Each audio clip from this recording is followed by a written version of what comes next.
ఈ పునరుత్థాన దిన ఆదివారం ఆరాధనలోని ఈరోజు వర్తమానం ఏంటంటే మనుషులు చేసే దాన ధర్మాల గురించి కొంచెం దేవుని వాక్యం ధ్యానం చేసుకుందాం, చదువుకుందాం. మత్తయి సువార్త 6వ అధ్యాయము 1 నుంచి చదువుకుందాం.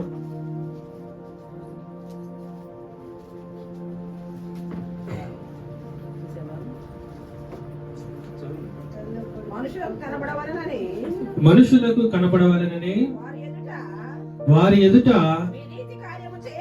మీ నీతి కార్యము చేయకుండా జాగ్రత్త పడుడి. లేని ఎడల పరలోకమందున్న మీ తండ్రి యొద్ద మీరు ఫలము పొందుదురు.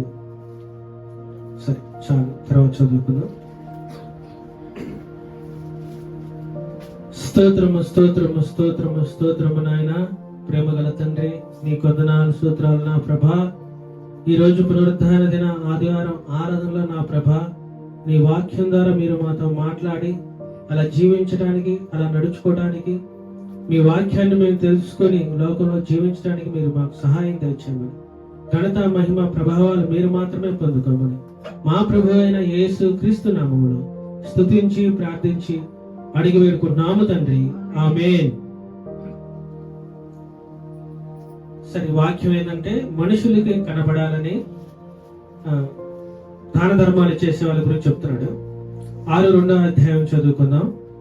కావున నీవు ధర్మము చేయనప్పుడు మనుషుల వలన ఘనత నొందవలనని వేషధారులు సమాజ మందిరములోను వీధులలోను చేయులాగా నీ ముందర బోర ఉదింపవద్దు. చాలు, వద్దు. వారు తమ ఫలము పొంది ఉన్నారని నిశ్చయముగా మీతో చెప్పుచున్నాను. చాలు. ఈ వాక్యం ఏంటంటే మనుషులు ఎలా ఉంటారు అన్న విధానం మనకి నేర్పిస్తుంది. నేను చాలా వరకు అనుకునేవాడిని ఇదివరకు, మనుషులు చేసే దాన ధర్మాలు చాలా గొప్పవి అని, మనుషులు చేసే దాన ధర్మాలు చాలా విలువైనవి అని, మనుషులు చాలా మంచివారని, గొప్పవారని నేను అనుకునేవాడిని. కానీ ఇక్కడ ఏమంటున్నాడంటే మనుషులకి కనపడాలని, అలా అంటున్నాడు, మనుషులకి కనపడాలని ఎక్కువగా దాన ధర్మాలు చేస్తా ఉంటారు. ఎలా చేస్తారంటే వాళ్ళు కనపడాలి, ఘనత నొందాలని వేషధారులు సమాజ మందిరాల్లోనూ వీధులలోను ఎలా ఉన్నారంటే వాళ్ళు సమాజంగా కూడిన మందిరం అంటే ఏదన్నా మందిరం లాగా వాళ్ళు ఏర్పాటు చేసుకొని, లేదా ఒక స్టేజ్ ఏర్పాటు చేసుకొని, లేదా ఒక ఏదైనా మందిరాలు అంటే అన్నీ వస్తాయి, కళ్యాణ మండపాలు వస్తాయి, మామూలు మందిరాలు వస్తాయి. అంటే ప్రతిదీ ఫంక్షన్ చేసుకునే ప్రతి చోట ఏం చేస్తారంటే వీళ్ళు దాన ధర్మాలు చేద్దామని చెప్పి ఈ దాన ధర్మాలు చేసే ప్రతిదీ ఏం చేస్తారంటే ఎక్కువగా మనుషులకి కనపడాలనే వాళ్ళు దాన ధర్మాలు చేస్తా ఉంటారు. ఎందుకు చేస్తారు ఇలాగా? మనుషులు మెప్పు పొందాలి, ఈ మనిషి చాలా మంచివాడు, చాలా గొప్పవాడు, చాలా ప్రేమ స్వభావం కలిగిన వాడు. ఈ మనుషుడు ఎలా ఉన్నాడంట? మెప్పు పొందడం కోసం ఆ మందిరాల్లో కాకుండా ఎలా చేస్తారంటే వీధులలో కూడా వాళ్ళు అలా చేస్తారు. ఈ వీధుల్లో కూడా ఏం చేస్తారంటే మనుషులు మెప్పు కోసం. ఒకసారి నేను చూసినప్పుడు ఏంటంటే ఒక ఆయన అడుక్కున్న ఆయన ఏం చేశారంటే ఇంటింటికి వచ్చి అడుక్కొని వెళ్తా ఉంటే ఆ ఇంటి దగ్గరికి వచ్చినప్పుడు ఆయన చాలా సేపు అడిగి ఆ ఇల్లు దాటి ఒక 4 ఇల్లు తర్వాత వెళ్ళిపోయిన తర్వాత అప్పుడు ఈయన బయటకు వచ్చి ఏం చేశాడంటే కేకేస్తాడు. ఈ కేకేసినప్పుడు ఈ రోడ్డు మీద ఉన్న వాళ్ళందరూ కూడా ఆయనకి వెళ్ళి తిరిగి చూసినప్పుడు ఏం చేశాడంటే పెద్ద డబ్బా ఒకటి తీసుకొచ్చి ఆమె వచ్చేదాకా ఆడ నిలబడి వీళ్ళందరూ చూసేటప్పుడు ఆ బియ్యో లేకపోతే ఆయన ఏమి ఇచ్చాడు నాకు తెలియదు కానీ ఇచ్చాడు. ఇది ఎందుకు చేశాడు? ఆయన 4 ఇల్లు దాకా వెళ్ళేదాకా ఆ ఇంట్లో నుంచి బయటికి రాలేకపోయాడా? అంటే ఎందుకు చేశాడు ఈయన అంటే మనుషుల దగ్గర మెప్పు పొందడం కోసం. అంటే మనుషులందరూ ఆయన పిలిచినప్పుడు చూశారు కాబట్టి నేను చూశాను. ఏం తీసుకొచ్చాడు? పెద్ద డబ్బా తీసుకొచ్చాడు. ఎవరైనా ఏం చేస్తారంటే చిన్న గుప్పిడి తీసుకొచ్చి మామూలుగా దాన ధర్మాలు చేస్తాడు. పెద్ద డబ్బా ఒకటి తీసుకొచ్చుకొని దాన ధర్మాలు చేస్తాడు. ఎందుకు మనుషులు ఇలా చేస్తున్నారంటే మనుషులు మెప్పు కావాలి వాళ్ళకి. మనుషులు చాలా మంచి ఆయనేనా, చాలా గొప్పవాడు, మనుషులకి దాన ధర్మాలు చేస్తాడు. ఇంకా అనేకులు ఏంటంటే దాన ధర్మాలు చేసేటప్పుడు ఏం చేస్తారంటే ఆ దాన ధర్మాలు చేసేటప్పుడు ఈ కాలంలో వచ్చేసరికి ఏం చేస్తున్నారు, ఫోటోలు దిగుతున్నారు. ఏం చేస్తున్నారు, మనుషుల్ని పిలిచి ఒకసారి ఫోటో దిగి మళ్ళా ఆ ఫోటో కరెక్ట్గా వచ్చిందో లేదో మనుషుల్ని అడుగుతున్నారు.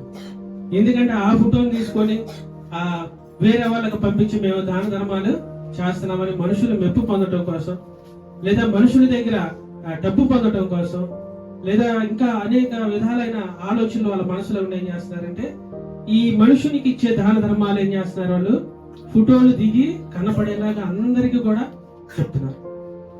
ఈ వాక్యం మనం ఎందుకు బోధించుకుంటున్నామంటే మనుషుల స్వభావం ఎలా ఉంటది, మనుషులు దాన ధర్మాలు చేసేటప్పుడు మీరు ఎలా ఆలోచిస్తారన్న విధానం కోసం మనం ఈ వాక్యం తెలుసుకుంటాం.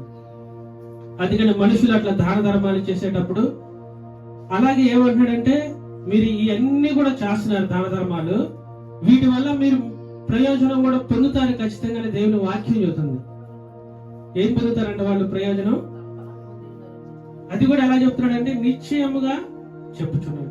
అంటే ఏ ప్రతిఫలం వీళ్ళు పొందుతున్నారు, వాళ్ళు అనుకున్న ప్రతిఫలమే పొందుతున్నారు. ఏదంటే మనుషులు మెప్పు మాత్రమే వాళ్ళు పొందుతున్నారు.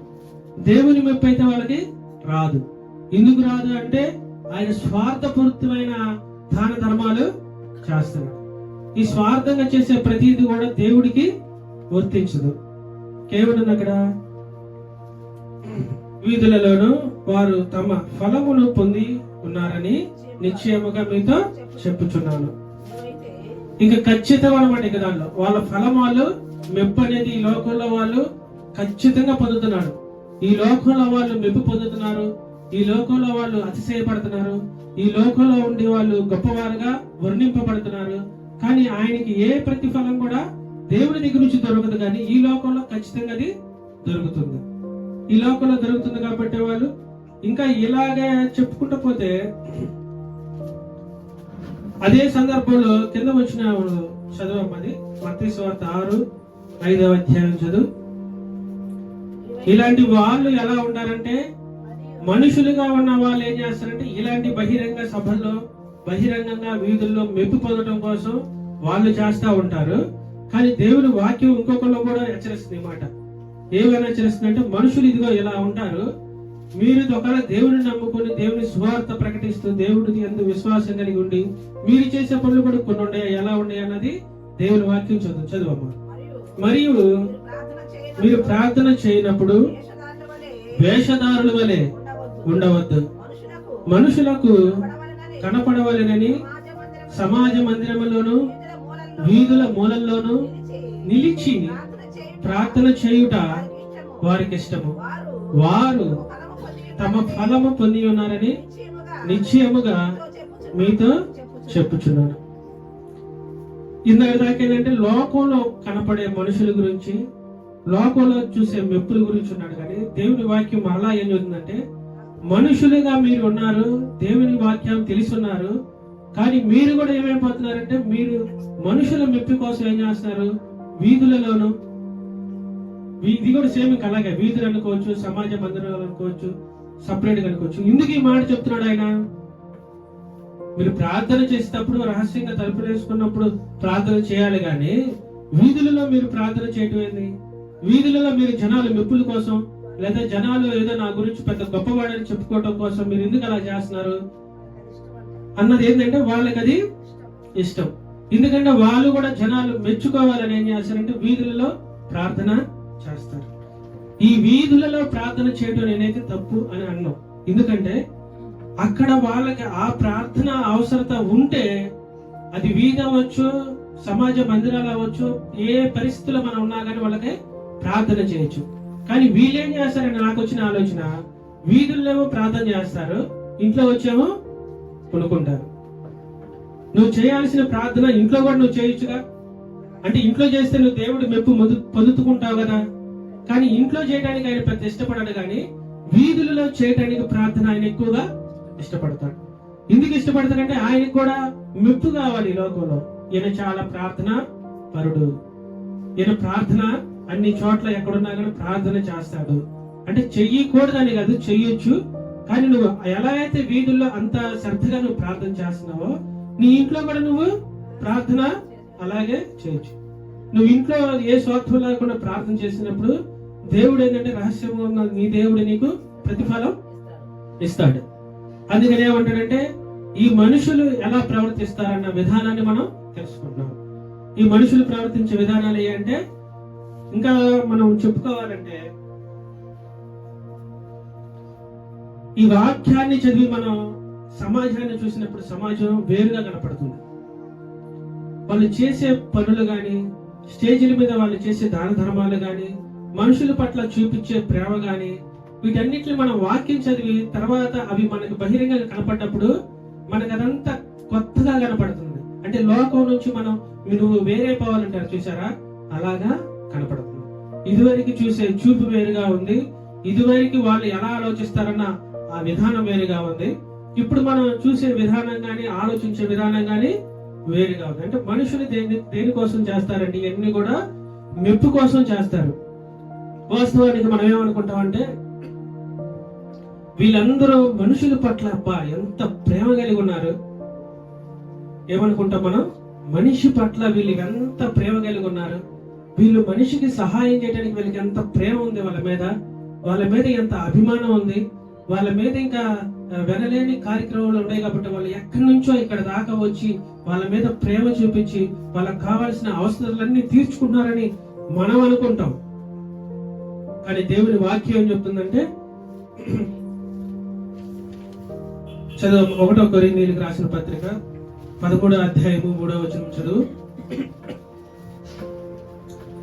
ఏమనుకుంటాం మనం అంటే మనుషుల పట్ల వీళ్ళకి ఎంత ప్రేమ ఉందో, ఇంకా ఈ ప్రేమను బట్టి వీళ్ళు ఎక్కడి నుంచో వచ్చి దాన ధర్మాలు చేస్తారు, మనుషులకు కావాల్సిన అవసరాలు తీరుస్తున్నారు, వీధుల్లోనూ సొంత రోడ్ల మీద బహిరంగ సభల్లోనూ వీళ్ళందరూ చేస్తున్నారు. కానీ వీళ్ళు అసలు ఏ స్వభావం బట్టి చేస్తున్నారంటే ప్రేమ కలిగి చేస్తున్నామని మనం అనుకుంటాము. కానీ ఆయనకి ప్రేమ అనేది ఉండిద్దా? ఉండదు. సరే చదువు. పేదల పోషణ కొరకు నా ఆస్తి అంతయు ఇచ్చినను కాల్చబడుటకు నా శరీరమును అప్పగించినను ప్రేమ లేని వాడినైతే నాకు ప్రయోజనం ఏమీ లేదు. చూసారా దేవుని వాక్యం ఏం చెప్తుందంటే, నువ్వు దేని గురించి పేదల పట్ల ప్రేమ చూపిస్తున్నావు? ఏ స్వార్థాన్ని బట్టి నువ్వు ప్రేమ చూపించి వాళ్ళకి సహాయం చేస్తున్నావు? అసలు నీకు ఉండాల్సింది ఏంది? నువ్వు చేస్తున్న పని ఏంది? నువ్వు చేస్తున్న పని ఏంటంటే నువ్వు ఘనత పొందటానికి, నువ్వు అభివృద్ధి పొందటానికి, నువ్వు మెప్పు పొందటానికి సమాజ మందిరాల్లో వీధుల్లో చేస్తున్నావు. కానీ నీకు ఏం ఉండాలంటే వాళ్ళ పట్ల ఏం ఉండాలంటే ప్రేమ కలిగి ఉండాలి. ఈ ప్రేమ లేకపోతే ఏమంటున్నాడు? ఈ ప్రేమ లేకపోతే పేదల పోషణ కొరకు నా ఆస్తి అంతయు ఇచ్చిన, ఏమంటున్నాడు? ఆస్తి అంతా, ఆయనకున్న ఆస్తి అంతా ఇచ్చిన తర్వాత కాల్చబడుటకు నా శరీరమును అప్పగించిన ప్రేమ లేని ఎడల నాకు ప్రయోజనం ఏమీ లేదు. నువ్వు ఎలా ఉండాలంటే మనుషుల పట్ల ప్రేమ కలిగి ఉండాలి. నువ్వేదో దాన ధర్మాలు చేస్తున్నావు, ఏదో మంచి గొప్ప పనులు చేస్తున్నాను, సమాజ మందిరాల్లో వీధుల్లో నా గురించి చెప్పుకుంటున్నారు అనుకుంటున్నావు. కానీ నీకే ఉండాలంట? వాళ్ళ పట్ల నీకే ఉండాలంటే ప్రేమ ఉండాలి.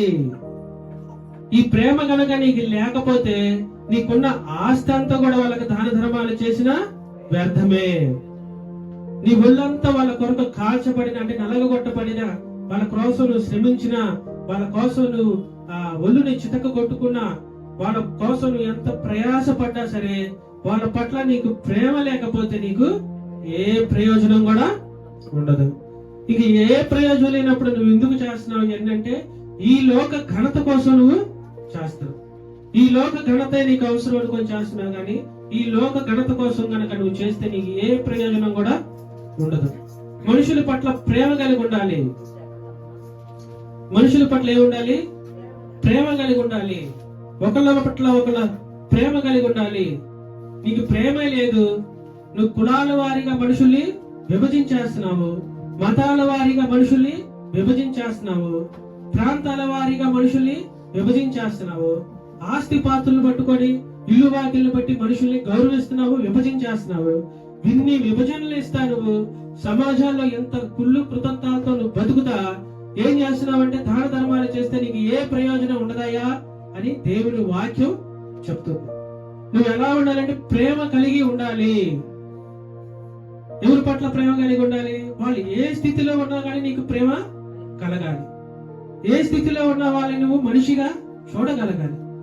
నువ్వు ప్రేమే లేనప్పుడు నువ్వు వాళ్ళ పట్ల ఎన్ని కార్యాలు చేసినా, ఎన్ని మంచి పనులు చేసినా సమస్తం కూడా దేవుని వాక్యం చెప్తుందంటే వ్యర్థం. మనుషుల పట్ల నీకు ప్రేమ ఉండాలి, కుటుంబం పట్ల ప్రేమ ఉండాలి, అన్నదమ్ముల పట్ల ప్రేమ ఉండాలి, భార్యాభర్తల పట్ల ప్రేమ ఉండాలి, తల్లిదండ్రుల పట్ల ప్రేమ ఉండాలి. ఈ ప్రేమ ఏది కూడా నీ దగ్గర లేదు. కానీ రోడ్ల మీదకి వచ్చి ఏం చేస్తావంటే నువ్వు దాన ధర్మాలు చేస్తా ఉంటావు, మనుషుల మెప్పు కోసం కూడా నువ్వు అది చేస్తా ఉంటావు. కానీ నీ కుటుంబ పరిస్థితులు, నీ అన్నదమ్ముల దగ్గర, నీ భార్యాభర్తల దగ్గర, లేదా నీ తల్లిదండ్రుల దగ్గర నువ్వు ఎలా ఉంటున్నావో ఒకసారి చూసుకో. నువ్వు ఇంట్లో ప్రేమ లేకుండా వీధుల్లో ఏం చేస్తున్నావు? నువ్వు దాన ధర్మాలు చేస్తా పెద్ద పేరు ప్రఖ్యాతలు పొందిన వాళ్ళలాగా నువ్వు ప్రవర్తిస్తున్నావు. నీ సహోదరుడు బాధల్లో ఉన్నప్పుడు వాళ్ళని ప్రేమించడం నీకు చేత కాదు. నీ తల్లిదండ్రులు పొస్తుంటే వాళ్ళకి అన్నం పెట్టడం నీకు చేత కాదు. నీ తల్లిదండ్రులు రోడ్డు మీద కష్టపడి చెమటోర్చి పని చేస్తుంటే వాళ్ళని చూసుకోవాలి, వాళ్ళని జాగ్రత్తగా కాపాడుకోవాలనే ఆలోచన నీకు లేదు. కానీ ఏం చేస్తున్నావు నువ్వు? వాళ్ళందరినీ విడిచిపెట్టి సమాజ మందిరాల వీధుల్లో వచ్చి నువ్వు దాన ధర్మాలు చేస్తున్నావు.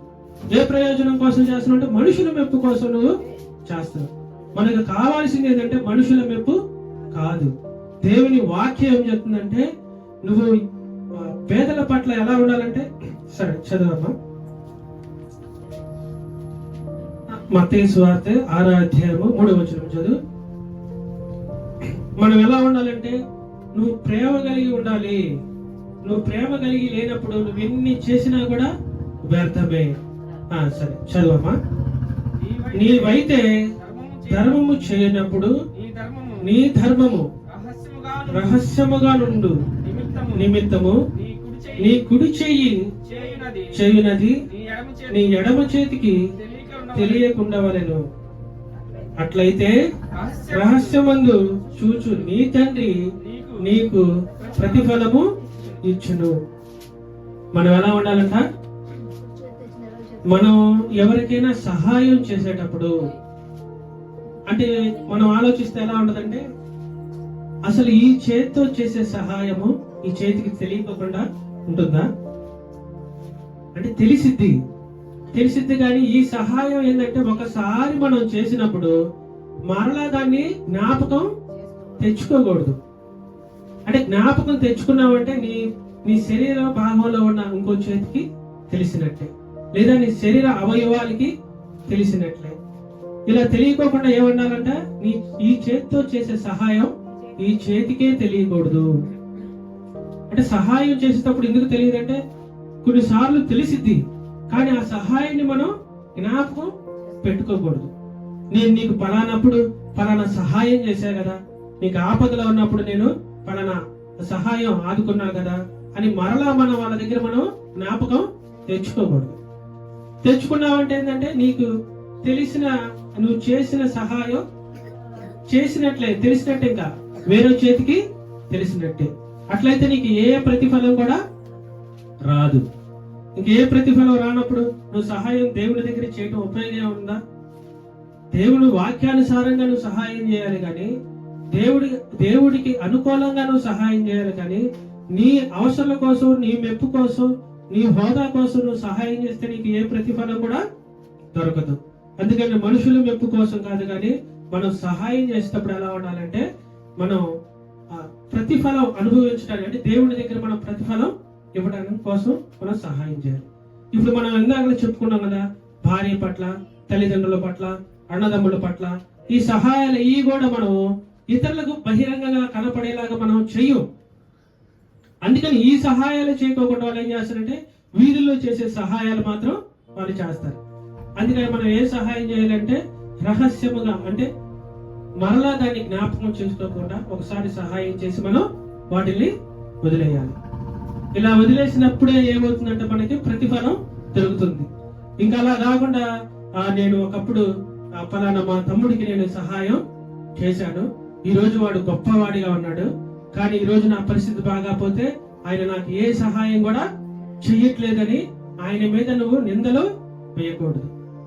ఎందుకు వేయకూడదు ఈ నిందలు? అంటే నువ్వు సహాయం చేసిన దానికోసం ప్రతిఫలం కోసం నువ్వు ఆధారపడి ఉన్నావా? అంటే మనుషుల్ని నువ్వు ఆధారం చేసుకొని ఆ ప్రతిఫలం కోసం వాళ్ళ దగ్గర నుంచి ఎదురు చూడటం కోసం నువ్వు వాళ్ళకి సహాయం చేశావా? నువ్వు దేని నిమిత్తం వాళ్ళకి సహాయం చేశావు? దేవుని ప్రేమ బట్టి నువ్వు సహాయం చేశావా? వాళ్ళ దగ్గర నుంచి ప్రతిఫలం ఆశించి నువ్వు సహాయం చేశావా? అందుకని ఏమంటే ఏ ప్రతిఫలం కూడా మనం సహాయం చేసినప్పుడు ఆశించకూడదు.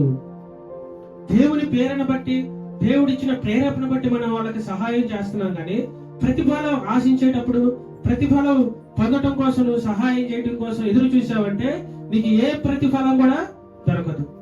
నేనంటాను, ఈ లోకంలో కూడా నీకు దొరకదు ఆయన సహాయం, దేవుడి దగ్గర నుంచి కూడా నీకు సహాయం దొరకదు. కనీసం నువ్వు ఈ లోకాన్ని వదిలిపెట్టిన దేవుడి దగ్గర అయినా కానీ నువ్వు మొరపెట్టుకుంటే నీకు ఆ సహాయం దొరుకుతుందేమో. నేను ఆ రోజున ఫలానా సహాయం చేశా కదా, ఇప్పుడు వాళ్ళు నాకు సహాయం చేయరని వాళ్ళ మీద నింద వేయటం, వాళ్ళ గురించి అనేకులకు చెప్పడం, ఒక చేతికి కాదు ఉన్న ఊర్లో ఉన్న చేతులన్నింటిలో కూడా చెప్పి వాళ్ళని రోడ్డుకు లాగటం చేయటం వల్ల ఏ ప్రయోజనం కూడా నువ్వు ఆయన దగ్గర పొందలేవు, దేవుడి దగ్గర కూడా పొందలేవు. నువ్వు దేవుడి దగ్గర రహస్యంగా నువ్వు ప్రార్థన చేసినప్పుడు, రహస్యంగా వాళ్ళ సహాయం చేసినప్పుడు మనుషుల దగ్గర పొందకపోయినా దేవుడి దగ్గర నువ్వు పొందుతావు. ఇంక దేవుడు మనకి సహాయం చేశాడా, దేవుడు మనకు ప్రతిఫలం ఇచ్చాడా, ఇంకా నువ్వు ఏ మనుషుడి దగ్గర కూడా నువ్వు ఆశించాల్సిన పని గాని, నేను సహాయం చేశానని వాళ్ళ దగ్గర నువ్వు మొరపెట్టుకుంటా ఏం చేసినా సరే నీకు ఉపయోగం ఉండదు. ఒకసారి దేవుడు సహాయం చేశాడంటే నీకు ఎంత ఇస్తాడంటే ఇంకా తగిన దానికంటే ఎక్కువ ప్రతిఫలం నీకు దయచేస్తాడు. ఇలా ప్రతిఫలం దయచేస్తాడు కాబట్టి ఏంటంటే దేవుడి దగ్గర మనం సహాయం చేసేటప్పుడు ఎలా ఉండాలంటే ముందు మన కుటుంబం లేదా లేని వాడికి, అక్కర్లో ఉన్న వాళ్ళకి, బాధల్లో ఉన్న వాళ్ళకి సహాయం చేయి. వాళ్ళ దగ్గర నుంచి ఏదో ఆశించి నువ్వు సహాయం చేయకూడదు. నీకున్న ఆస్తి పాస్తులన్నీ ఇచ్చినా నీకు ఒళ్ళు హోడం చేసుకున్న వాళ్ళకి సహాయం చేసిన నీకు ఏ ప్రతిఫలం కూడా రాదు. నీకు పేరు ప్రఖ్యాతలు అయితే ఒకవేళ వస్తాయేమో కానీ నీకు ప్రతిఫలంగా అయితే ఏమీ రాదు. సరే, ఈయన ఈ మాట చెప్పాడు కాబట్టి ఈ మాట గురించి మనం ఏ రకంగా వాళ్ళకి ప్రతిఫలం చేసామన్నది దేవుని వాక్యం చెప్తుందంటే కీర్తనలు 44వ కీర్తన 21 చదవమ్మా. మనం ఎటువంటి ప్రతిఫలాలు అనుభవిస్తున్నాము, మనం ఏ ఉద్దేశంతో మనం ఆ ప్రతిఫలం మనం చేస్తున్నాము, ఎందుకు చేస్తున్నాం అన్నది దేవుని వాక్యం అంతా మాట్లాడుతుంది. చదవమ్మా. హృదయ రహస్యములు ఎరిగిన దేవుడు ఆ సంగతిని పరిశోధింపక మానునా. చాలు. ఏమన్నాడంట? నువ్వు ఏ పరిస్థితుల్లో వాళ్ళకి సహాయం చేశావో, నువ్వు ఏ మెప్పు కోసం వాళ్ళకి సహాయం చేశావో, నువ్వు ఏ అవసరాల కోసం వాళ్ళకి సహాయం చేశావో, ఎలా ఉన్నాడంట ఆయన? హృదయ రహస్యములు ఎరిగిన దేవుడు ఆ సంగతిని పరిశోధింపక మానునా. ఆ సంగతిని ఆయన పరిశోధించడా? నువ్వు బహిరంగంగా నువ్వు మెప్పు కోసం చేసే పనులన్నీ ఆయనకి తెలియదా? నువ్వు యథార్థంగా వాళ్ళకి సహాయం చేసే సంగతి ఆయనకి తెలియదా? నువ్వు ఏ పరిస్థితుల్లో చేసావో ఆయనకి సమస్తము కూడా తెలుసు. ఆయనకి తెలుసు కాబట్టి ఏంటంటే నువ్వు ఏ సందర్భంలో ఆయనకి సహాయం చేస్తున్నావో ఆయనకి తెలుసు. అందుకని నువ్వు ఏ సందర్భంలో చేసావో ఆయనకి తెలుసు కాబట్టి ఆయన ఒకవేళ నిజంగా సహాయం చేస్తే ప్రతిఫలం దేవుడు మనకి కంపల్సరిగా ఇస్తాడు. ఈ ప్రతిఫలం దేవుడి దగ్గర నుంచి మనం ఆశించాలి తప్ప మనుషుల దగ్గర నుంచి ఆశించకూడదు. మనుషుల మెప్పు కోసం మనం సహాయం చేయకూడదు. ఇలా సహాయం చేస్తే మనకి ఏ ప్రతిఫలం కూడా రాదు. ఒకవేళ నువ్వు పైకి బహిరంగంగా నువ్వు మంచిగా నడుచుకుంటా మంచి వస్త్రాలు ధరించుకొని గొప్ప మేలు పొందడం కోసం నువ్వు చేస్తున్నావు. కానీ దేవుడు నువ్వు ఏ ఉద్దేశంతో ఆ పని చేస్తున్నావో దేవుడికి తెలుసు. ఈ తెలుసు కాబట్టి ఏంటంటే ఆయన ప్రతిఫలం ఇవ్వడానికి ఎవరు యథార్థంగా సహాయం చేస్తారో వాళ్ళకి మాత్రమే ప్రతిఫలం ఇస్తాడు. ఎవరికి పడితే ఆయన వాళ్ళకి సహాయం చేయడు. సరే, ఇలా ఎలా ఉండాలంటే మనం దేవుడు మన హృదయ అంతరంగమును కూడా తెలిసి ఉన్నాడు. ఆయన నువ్వు ఏ రీతిగా సహాయం చేస్తున్నాడో ఆయనకి తెలుసు. సరే, తర్వాత చదువుకున్నామా? తర్వాత మనం ఎలా సహాయం చేయాలంటే ప్రేమ కలిగి సహాయం చేయాలి తప్ప ప్రేమ లేకోకుండా నీకున్న ఆస్తిపాస్తులు అన్ని ఇచ్చినా గాని అవి వ్యర్థమే. తర్వాత 1 కొరింథీయులకు రాసిన పత్రిక 13:4 అధ్యాయం చదవమ్మా.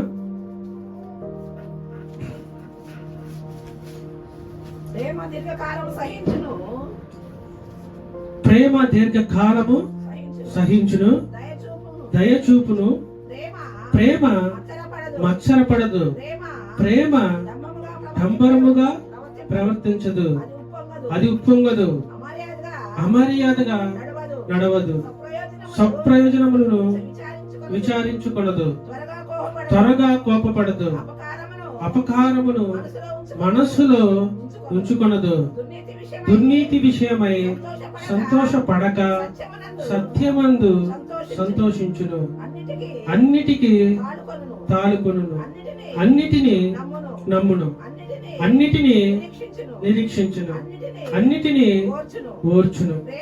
ప్రేమ శాశ్వత కాలముండును, ప్రవచములైనను నిరర్థకమవును, భాషలైనను నిలిచిపోవును, జ్ఞానమైనను నిరర్థకము అగును. చూసారా, ప్రేమను గురించి దేవుని వాక్యం ఎంత మాటలు చెప్తుందో. ఏంటంటే ఈ ప్రేమ ఎలా ప్రేమ కలిగి మనం సహాయం చేయాలి, ఎలా ప్రేమ కలిగి మనం నడుచుకోవాలి, ఎటువంటి ప్రేమ కలిగి వాళ్ళు సహాయం చేస్తారో దేవుడు తెలుసు. కానీ ఏమన్నాడు? ప్రేమ దీర్ఘకాలము సహించును, దయ చూపును. ఏంటంటే దీర్ఘకాలము ప్రేమ సహిస్తానే ఉంటది. ఈ సహనం అనేది మనిషికి లేనప్పుడు ఏమవుతుందంటే వాళ్ళ పట్ల ప్రేమ లేదని దేవుని వాక్యం చెప్తుంది. నువ్వు ఎప్పుడైతే వాళ్ళని నీకు ఎన్నిసార్లు నేను సహాయం చేయాలి, నీకు ఎన్నిసార్లు నేను చూడాలి అంటే బయట విషయాలు తీసేస్తే సొంత తల్లిదండ్రులను చూడటానికి కూడా ఈ రోజుల్లో కష్టమైపోయింది బిడ్డలకి. ఎందుకంటే నీకు ఎన్నిసార్లు సహాయం చేయాలి, మాకే మేము సహాయం చేసుకోవడం కష్టమైపోయింది. నువ్వేమన్నా మమ్మల్ని చూస్తున్నావా, నువ్వేమన్నా మాకేమన్నా సహాయం చేస్తున్నావా అని ఆ వృద్ధాప్యంలో ఉన్న తల్లిని అడుగుతున్నాడు. ఇలా తల్లిని అడిగితే ఆమె ఏం చేస్తుందంటే ఆమెకు ఉన్నది కూడా మళ్ళా తీసి వాళ్ళకే పెడుతుంది. లేకపోతే అప్పో ఎక్కడో చోట తీసుకొచ్చి ఆ బిడ్డలకి సహాయం చేస్తుంది. ఇలా సహాయం తల్లిదండ్రులు మాత్రం ఎందుకు చేస్తున్నారు, బిడ్డలు ఎందుకు చూపించలేకపోతున్నారంటే ప్రేమ ఏమై ఉంటుందంటే వాళ్ళ పట్ల దీర్ఘకాలము వాళ్ళే సహిస్తానే ఉంటుంది. మరి బిడ్డలు తల్లిదండ్రుల పట్ల అలా ఉంటారంటే ఉండరు. ఎందుకంటే వాళ్ళకి ప్రేమ అనేది తెలియదు, వాళ్ళకున్న అవసరత తెలుసు కానీ ప్రేమ తెలియదు. ఈ తల్లిదండ్రులు ఏం చేస్తారంటే దీర్ఘకాలం వాళ్ళని ప్రేమిస్తానే ఉంటారు. ఈ తల్లిదండ్రులు ఎలా అయితే దీర్ఘకాలం వాళ్ళు ప్రేమిస్తా, వాళ్ళ అవసరాలు తీరుస్తా, వాళ్ళకి కావాల్సిన అవసరాలన్నీ ఎలాగైతే తీరుస్తున్నారో దేవుడు కూడా మనల్ని ఎలా ఉన్నాడంట, దీర్ఘకాలం ఆయన మనల్ని ప్రేమిస్తున్నాడు. ఒకవేళ ఆయన అలాగా ప్రేమించకపోతే మనం ఏమైపోతాం? మనం చేసే పొరపాట్ల వల్ల గాని, మనం చేసే తప్పు వల్ల గాని, మనం చేసే నోటి మాటతో గాని ఆయన ఎలా చేస్తున్నామంటే మనం ఆయన ప్రేమ కనుక లేకపోతే మనల్ని ఎప్పుడో మనల్ని నశింప చేస్తాడు.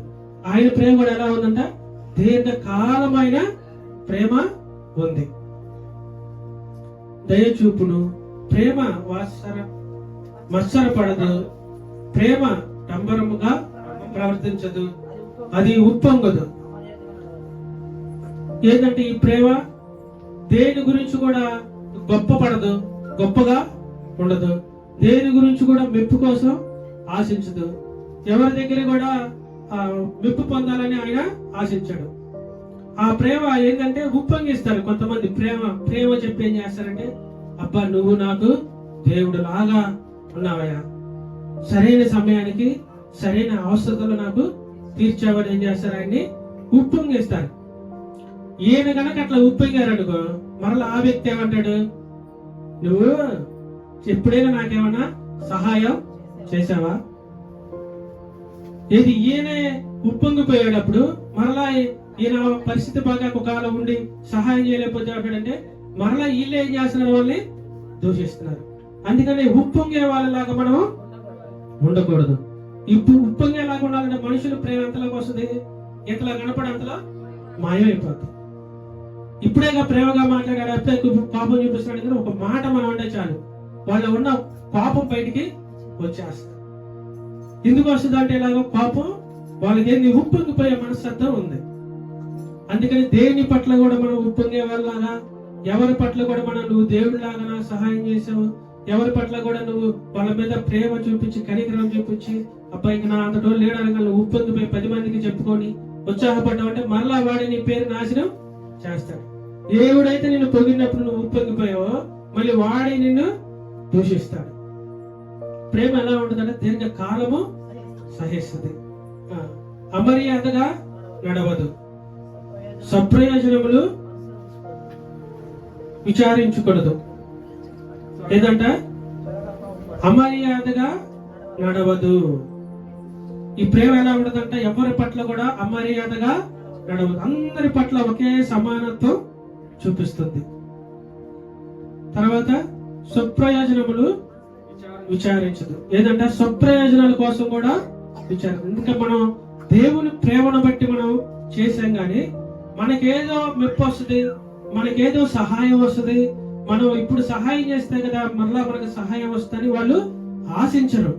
ఎలా ఉంటారంటే వాళ్ళు స్వప్రయోజనాలు అసలుకి మనసులోనే ఉంచుకోరు. ఎందుకు ఉంచుకోరంటే వీళ్ళు ఎప్పుడైనా మనకు సహాయం చేస్తారు అనే ఆశ నీకు ఉండకూడదు.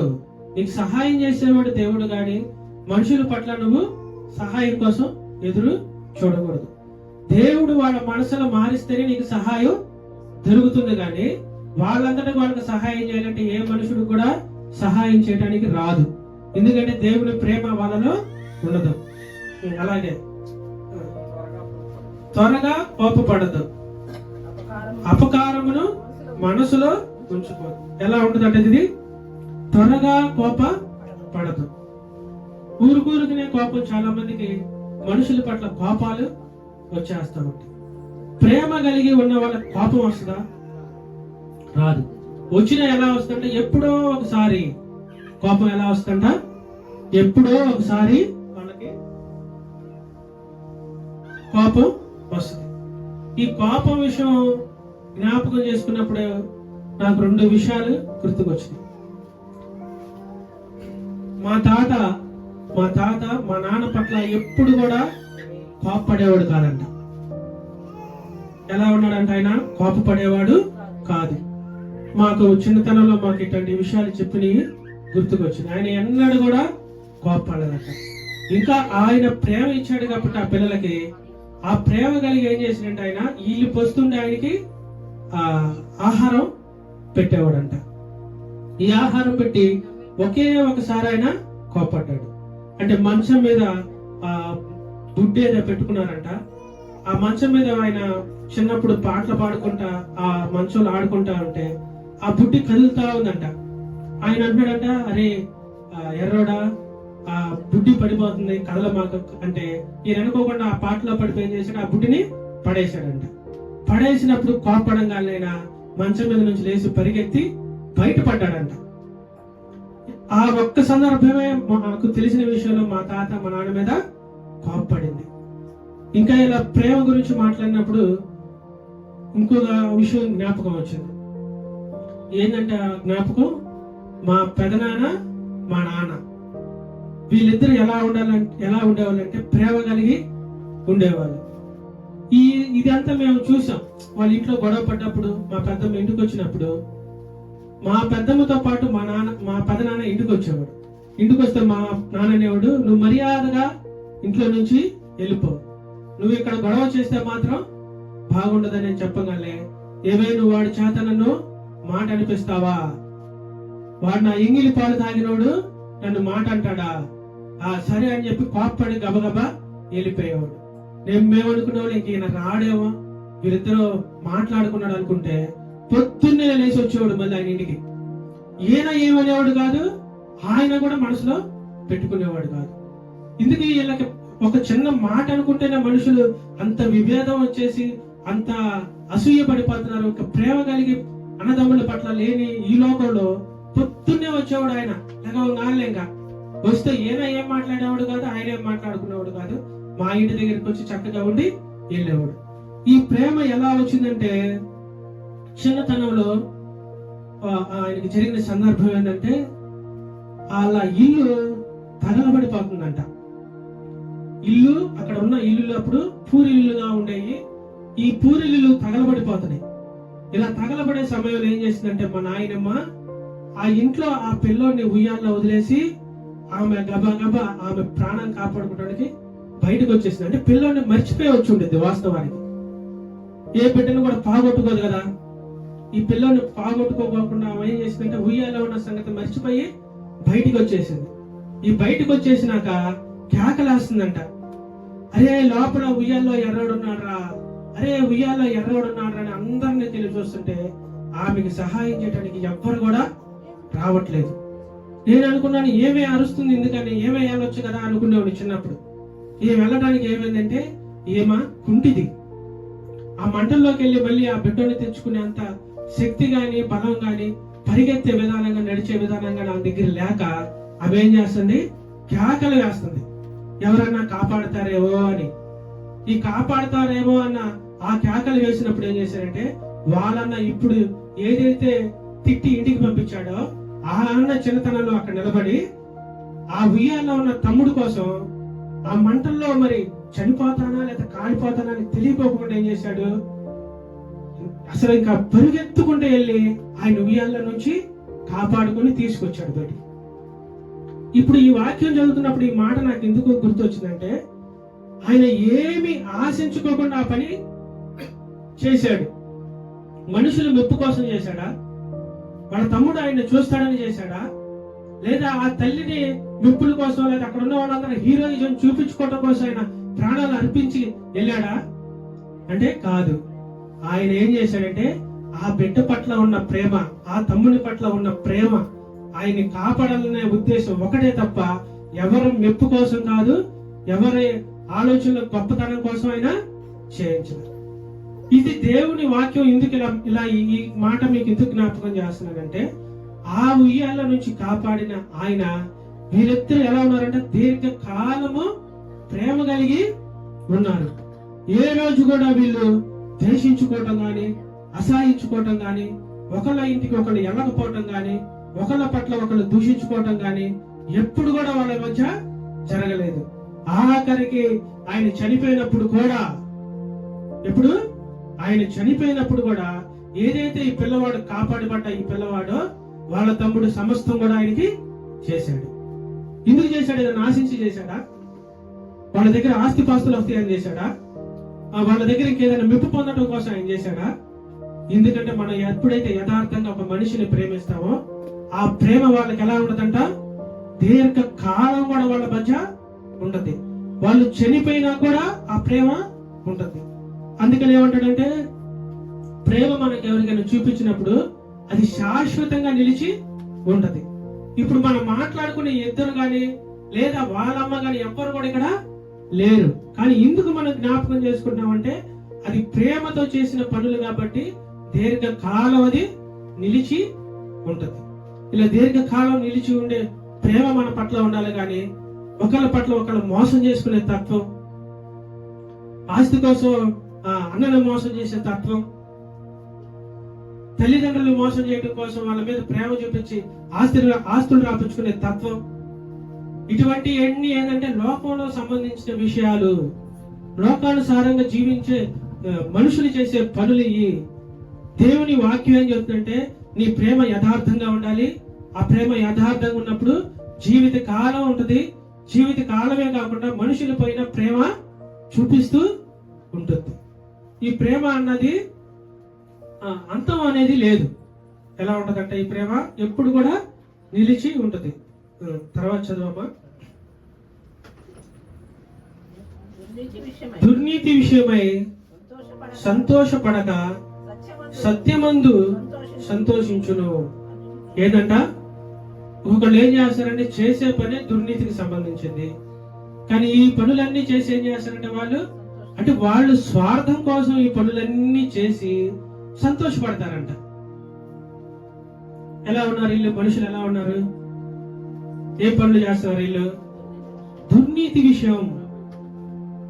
దుర్నీతి అంటే మనసులో ఒక స్వార్థమైన స్వభావం పెట్టుకొని, ఆ స్వార్థమైన స్వభావం వల్ల వాళ్ళని పిలిచి ఏం చేస్తున్నారంటే సంతోషపడుతున్నారు. వీళ్ళు దుర్నీతి విషయమై సంతోషపడే వాళ్ళుగా ఉన్నారు. దుర్నీతి విషయంలో సంతోషపడక ఎలా ఉన్నాడు? సత్యమందు సంతోషించండి. మీరు చేసే పని సత్యమా లేదా దుర్నీత? ఏది కోరి నువ్వు వాళ్ళకి మేలు పొందుతున్నావు? ఏది కోరి వాళ్ళ దగ్గర నువ్వు సహాయం చేస్తున్నావు? దేన్ని ఆశించి నువ్వు ఆనందపడుతున్నావు? దేన్ని ఆశించి నువ్వు ఆనందపడుతున్నావు? దేని కొరకు నువ్వు ఆ సహాయం చేస్తున్నావు అన్నది దుర్నీతి విషయమై నువ్వు సహాయం చేస్తే అది వ్యర్థమే. కానీ ఏమంటాడంటే సత్యమందు సంతోషించు. నువ్వు చేసే పని సత్యమైతే దాన్ని నువ్వు ఎలా ఉండాలంట? సంతోషంగా ఉండాలి. చేసే పనిలో నువ్వు సత్యం లేదు, నీకు సంతోషం లేదు, లేనప్పుడు నీకు ఎలాగ దేవుడి దగ్గర మెప్పు కలుగుతుంది? తర్వాత చదువు. 7వ అధ్యాయం. అన్నిటికీ తాలుకొనును, అన్నిటినీ నమ్మును, అన్నిటినీ నిరీక్షించును, అన్నిటినీ ఓర్చును. చాలు. ఏంటంటే ఈ ప్రేమ ఎలా ఉండదట? అన్నిటినీ, ఇంకా సమస్తము, ఇంకెన్నిసార్లు నువ్వు వాళ్ళని ఇబ్బంది పెట్టినా, ఎన్నిసార్లు నిన్ను వాళ్ళు అవమానపరిచినా, ఎన్నిసార్లు వాళ్ళకి సహాయం చేసినా అన్నిటినీ కూడా వాళ్ళు తట్టుకొని ప్రేమని ఇచ్చేవారిగా ఉంటారు.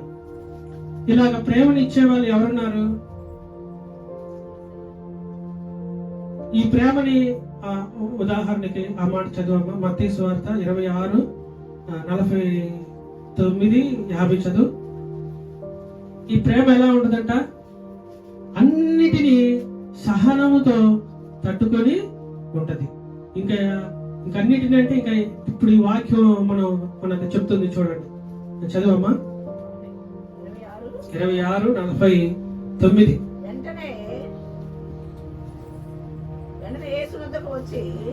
వెంటనే యేసునొద్దకు వచ్చి, బాధకుడా, నీకు శుభమని చెప్పి ఆయన ముద్దు పెట్టుకొనెను. యేసు, చెలికాడా, నీవు చేయవచ్చినది చెయ్యమని అతనితో చెప్పగా వారు దగ్గరికి వచ్చి ఆయన మీద పడి ఆయన్ని పట్టుకుని. ఏంటంట? ఈయన ఎవరు? ఆయన శిష్యుడు. అనేక కార్యాలు, అనేక మంచి పనులు ఆయన దగ్గర నుండి చూసి నేర్చుకొని ఆయన అప్పగించడానికి మరలా ఆయనే వచ్చాడు. ఇది మామూలుగా మనం ఏమంటాము? ఎరా, ఇప్పుడు దాకా నీకు నేను ఎన్నో సహాయం చేశాను, ఇప్పుడు దాకా నీకు ఎన్నో మేలు పొందాను, ఇప్పుడు దాకా నాతో కలిసి ఉన్నావు, నాతో ఆహారం తిన్నావు, నాతోనే నిద్రించావు, ఇప్పుడు నన్ను వచ్చి నువ్వు ఇలాగ బందీగా నన్ను అప్పచెప్పడానికి నువ్వు వచ్చావా? నువ్వు అసలు మనిషివేనా? మనిషి పుట్టుక అసలు నువ్వు పుట్టావా అని ఏం చేస్తాం మనం? కేకలేస్తాం, అన్న మీద కోపం వచ్చేస్తాం. కానీ దేవుడి వాక్యం ఏం చెప్తుందంటే, దేవుడు ఏం చెప్తున్నాడంటే, చెలికాడా అంటే నీవు వచ్చావు నా కోసం, అంటే నన్ను ముద్దు పెట్టుకోవడానికి ఎలా వచ్చావు? ప్రేమగా వచ్చావా? ఎలా వచ్చావు? నువ్వు నన్ను ముద్దు పెట్టుకోవడానికి, నన్ను ప్రేమించడానికి వచ్చావా? అంటే ప్రేమించడానికి పెట్టుకోవాల్సిన ముద్దు నన్ను శత్రువులకి అప్పచెప్పడానికి పెట్టుకుంటావా అని మాత్రం ఆయన అన్నాడు. కానీ ఆయన్ని ఏది కూడా దూషించడం కానీ, ఆయన్ని ఏ పరిస్థితుల్లో కానీ ఆయన అవమానపరచడం కానీ ఏది చేయకోకుండా, నువ్వు నన్ను గురించి ఏమి చేయాలనుకుంటున్నావో చేసుకో. ఇది ఎలా ఉంది? ప్రేమ కలిగి ఉన్నప్పుడు మాత్రమే మనకి అలా వస్తుంది. అలాగే మన మీదకి ఎవరైనా వచ్చినప్పుడు, మనల్ని కొట్టడానికి వచ్చినప్పుడు, లేదా మనల్ని తిట్టడానికి వచ్చినట్టు, మనల్ని అవమానపరిచినప్పుడు మనం ఏం చేస్తాం? మనం వెంటనే కోప్పడిపోతాం. వాళ్ళని మనం ఏమనాలంటే, నువ్వు నన్ను ఎంత హింసించాలనుకున్నావో హింసించు, నన్ను కొట్టాలనుకుంటున్నావా కొట్టు, నువ్వు చేయాల్సిన పని ఏదైనా చెయ్యి. నీ మీద నాకు ఏ కోపం కానీ, నిన్ను నిందించడానికి కానీ, నిన్ను అవమానపరచడానికి, నీ పట్ల నేను ప్రేమ చూపిస్తాను కానీ అసూయ కోపం అనేది నేను చూపించను. ఈ అసూయ కోపం అనేది నా దగ్గర లేదు. ఎందుకు లేదంటే దేవుని ప్రేమ అనేది ఎనలేనిది. ఆయన ప్రేమ ఎలా ఉండదంట? ఎనలేని ప్రేమ. అందుకని ఆయన ప్రేమ మనం వర్ణించలేం. అందుకని ఒక పాట రాశాడు, ప్రేమ యేసు ప్రేమ, ప్రేమ దివ్య ప్రేమ, పరిశుద్ధుని ప్రేమ, పరిపూర్ణుని ప్రేమ, పరిశుద్ధుని ప్రేమ, పరిపూర్ణుని ప్రేమ, నా కోసం వచ్చిన ప్రేమ, నా రుణమును తీర్చిన ప్రేమ, నా వాకిట నిలిచిన ప్రేమ, నాతో నివసించిన ప్రేమ, నా ఆకలి తీర్చే నన్ను కన్న ప్రేమ, యేసన్న ప్రేమ, పరిశుద్ధుని ప్రేమ, పరిపూర్ణుని ప్రేమ, పరిశుద్ధుని ప్రేమ, పరిపూర్ణుని ప్రేమ, ప్రేమ యేసు ప్రేమ, ప్రేమ దివ్య ప్రేమ, నన్ను మార్చుకున్న కలువరి ప్రేమ, నన్ను చేర్చుకున్న నా తండ్రి ప్రేమ, నన్ను ఓర్చుకున్న నా దేవుని ప్రేమ, నన్ను తీర్చిదిద్దే పరిశుద్ధుని ప్రేమ, పరిపూర్ణుని ప్రేమ, పరిశుద్ధుని ప్రేమ, పరిపూర్ణుని ప్రేమ. ఎలా ఉంటుందంటే దేవుని ప్రేమ శాశ్వతంగా ఉండే ప్రేమ. మనల్ని మార్చుకునడానికి ఆయన వచ్చిన ప్రేమ. మన మీద కోపం చూపించడానికి, మనల్ని నిందించడానికి, మనల్ని అవమానించడానికి వచ్చిన ఆయన కాదు. దేవుని ప్రేమ ఎలా ఉంటుందంటే శాశ్వతంగా ఉంటది, మనల్ని మార్చుకుంటది. ఆయన హింస పడతా కూడా మనల్ని మార్చుకోవడానికి ఆయన నిలిచాడు, వచ్చాడు. మనం కూడా ఎలా ఉండాలంటే దేవుని ప్రేమ పరిశుద్ధమైన ప్రేమ కలిగి ఉండాలి. స్వార్థపూరితమైన ప్రేమ కలిగి, సహాయం చేస్తారన్న ప్రేమ కలిగి, అక్కర్లో ఉన్న వాళ్ళని మోసం చేయడానికి మనం ఎన్నో ఆలోచనలు మనకు ఉండొచ్చు, కానీ ఏ స్వార్థం లేని ప్రేమ మనకి కావాలి. ఏ స్వార్థం లేని మనుషుల పట్ల మనం చూపించేది కావాలి. ఈ ప్రేమ కావాలి, కానీ మనుషుల మెప్పు కోసం, మనుషుల అవసరం కోసం, లేదా ఈ లోకంలో సమాజంలో నువ్వు జీవించడం కోసం, లేదా డబ్బు సంపాదించడం కోసం, ఆస్తులు రాయించుకోవడం కోసం నీ ప్రేమ ఉండకూడదు.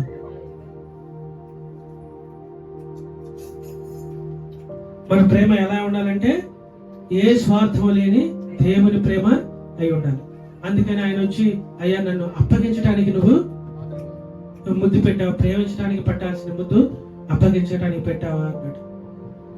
అంతేగాని ఆయన ఏ మాట కూడా ఆయన్ని అనలేదు. ఆయన దూషిస్తున్నారు, అవమానిస్తున్నారు, ముళ్ళ కిరీటం పెట్టారు, కొరడాలతో కొట్టారు, ఆయన మొహం మీద ఉమ్ము వేశారు. ఆయన ప్రేమ ఎలా ఉందంటే సహించేదిలాగా ఉంది. ఇవన్నీ కూడా ఆయన ఎందుకు అనిపించాడంటే ఆయన ప్రేమ మనలో ఉండాలి. మనల్ని దూషించిన, అవమానించిన, మనల్ని కొట్టినా, మనల్ని తిట్టినా, మనల్ని అవమానంగా మాట్లాడినా వాళ్ళ పట్ల మనం ఎలా ఉండాలంట?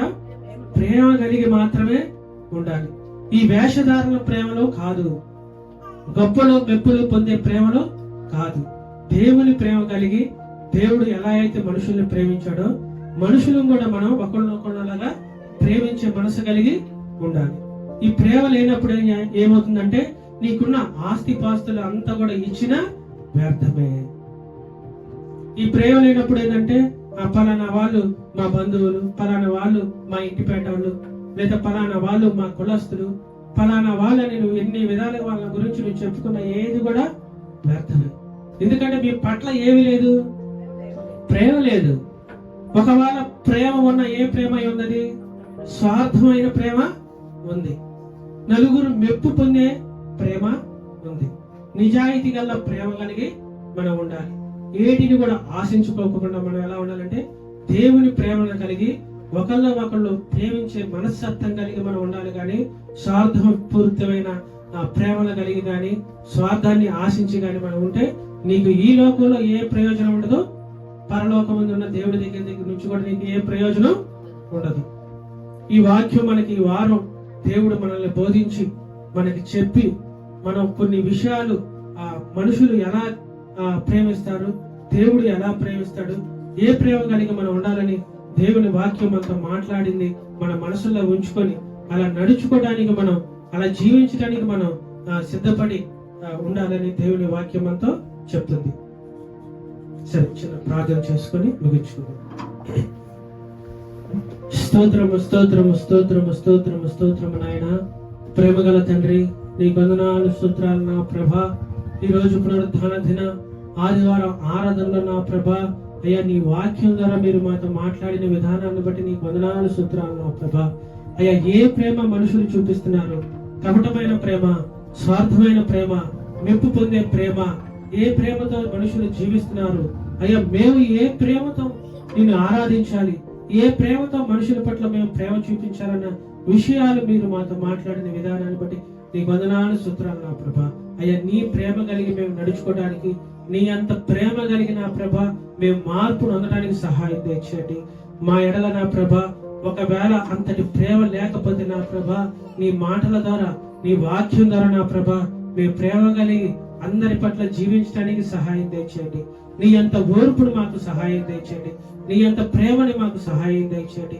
నీలాగా మేము మార్చబడి నీ రాజ్యానికి వారసులుగా మార్చబడటానికి మీరే మాకు సహాయం తెచ్చేసి మీరు మమ్మల్ని నడిపించమని ఈ వాక్యం మా మనసులో ఉంచుకొని లోకంలో జీవించేటప్పుడు అలాగా మేము జీవించడానికి సహాయం దయచేయమని, ఘనత మహిమ ప్రభావాలు మీరు మాత్రమే పొందుకోమని మా ప్రభు అయిన యేసు క్రీస్తు నామములో స్తుతించి ప్రార్థించి అడిగి వేడుకుంటున్నాము తండ్రి. ఆమేన్.